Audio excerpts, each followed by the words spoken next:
I can't even believe this, but Sean Avery is back in the news again.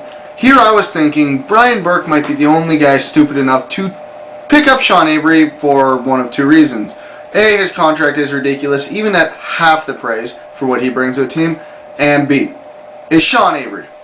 I thought after the last stunt this guy pulled, and I don't know, the other 36 things he's done, that no one would even be willing to think about picking him up. But here, the New York Rangers, whom, if you remember, when Avery was in Dallas and went to New York, tortured the hell out of every single player on that team, including Lundqvist in the warm-ups. Yeah, the New York Rangers, they are thinking about getting back Sean Avery. Am I the only one confused by this at all? Well, I should hope I'm not the only one confused by this, because this makes zero sense. I know the Rangers haven't been playing great lately, but the one thing they do have is depth up front. They've got 3 solid lines, then an okay crashing and banging line. Where is Sean Avery going to fit into their lineup is the one thing I'm trying to piece together, because their third line right now is Callahan, Dawes, and Korpikoski. And in my books, as far as the third line goes, that's solid. Mind you, they're young. The whole reason people don't like to have too many young players on one line is the maturity factor. People think, well, you know, if they're not mature, they're not going to play well. They're going to do something stupid at some point in the game. Sean Avery is the epitome of that.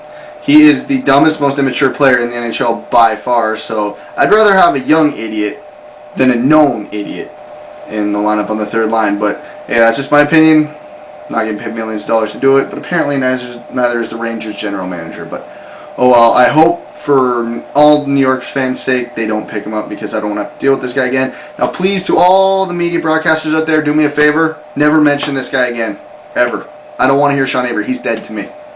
And we have yet another controversial topic coming out of Leafland. Big surprise there. But either way, Ron Wilson and Brian Burke have called out Vesatoskala publicly, saying he needs to play better. Big surprise there. I personally, though, really don't like it when a coach and a general manager, in this case, call out a player publicly to the media. All you're doing is embarrassing him. I'm sure most NHLers know they're not playing good. Sometimes they do need a little kick in the butt to get going, but do that behind closed doors. What difference is putting it out to the media going to make than pulling them into your office and telling them? You know, one other team tried that this year, the Edmonton Oilers, when Dustin Penner was playing like absolute crap. Did it work? Yeah.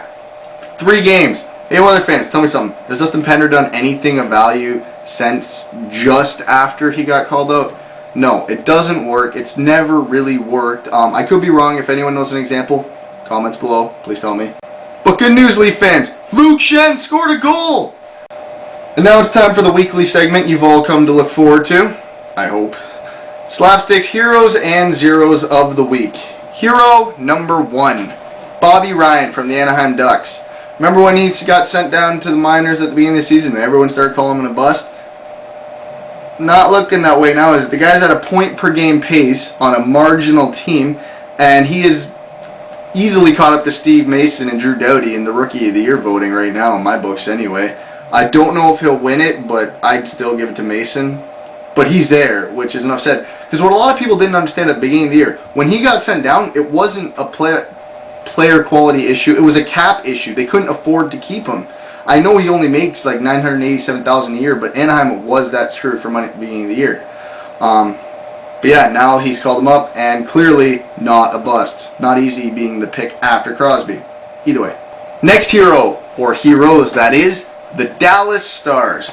Now remember at the beginning of the year when they had Avery, they were tanking, losing. Turco was playing bad and everyone had written them off. They're now, I believe, 6th in the conference last time I checked. That's a far cry from 15th in November. I knew they had it in them all along, but you know, they had the Sean Avery factor. Not going to touch on that. But they had a lot of injuries. Turco was playing bad, but he's got his game back to normal. And now they're winning again. It wasn't easy. You know, guys like Mike Ribeiro are getting hot. Brad Richards getting hot. This guy has been playing well all year. Probably the most unknown 25-goal scorer in the league. Louis Eriksson for MVP. Anyways, they're playing great. Everyone written them off. They're heroes. Now on to my zeros. Sean Avery. Big surprise there. Has he done anything recently? No. I just don't like him, and I don't want to hear about him anymore. My second zero. Ron Wilson, and Brian Burke. I guess we'll classify them as one. For the whole calling out Tosco thing, don't call out your players. You're trying to fire sale the team, and now you're pissing players off. They don't care what you get in return on a trade. They don't. If you piss him off and you don't trade him, well then he's pissed off the rest of the year and he doesn't care what happens. He'll just leave as soon as he gets free agency or demand a trade. Or B, you could not piss him off. He plays fine. Who cares if he gets better? Trade him. Doesn't matter. So don't like that. Just want to know, guys, my little cheesy intro I came up with there, you know, with the Rise Against music, blah, blah, blah. Tell me if you like it. I can always edit it. If anyone's good at that kind of stuff and wants to make me one, go for it. But again, thanks for watching and stay tuned for my next episode.